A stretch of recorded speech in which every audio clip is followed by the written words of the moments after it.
February 18th, 2013. Writing from my heart.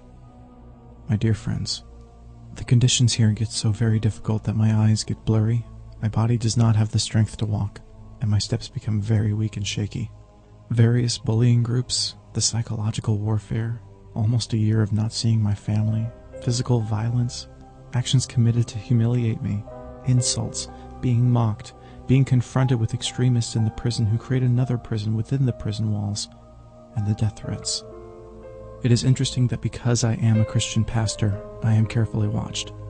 I am expected to smile at them despite what is being done and to understand why they are doing all of these things.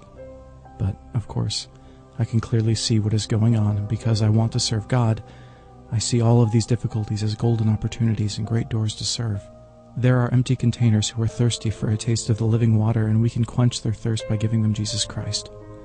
Maybe you are also in such a situation, so pray and seek God that He would use you and direct you in the pressures and difficulties of your lives. There are those who are enemies of the living Bible and do not want to hear.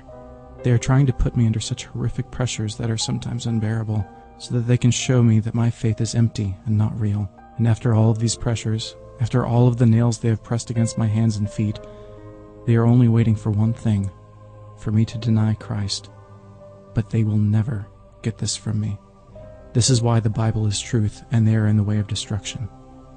There is another group who does not know the gospel of truth. Instead of truly listening and meditating on God's word, they are just waiting to see how I react to all of their pressures and persecution. What will come out of me during these intense times? But again, this is another golden opportunity for me to shine the light of Christ in this dark world and to let God use me. Yesterday when I was singing worship songs, the head of my cell room attacked me in order to stop me from praising, but in response I hugged him and showed him love.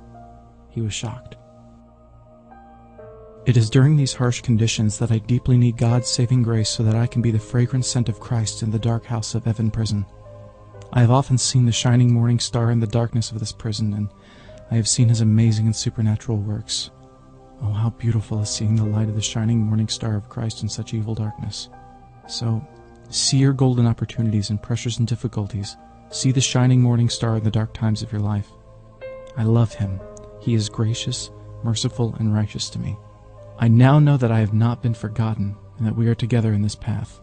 God gives me grace. This is my message for the church. Stay strong for His glory. He will come back soon. Be with God and give your best efforts for His kingdom.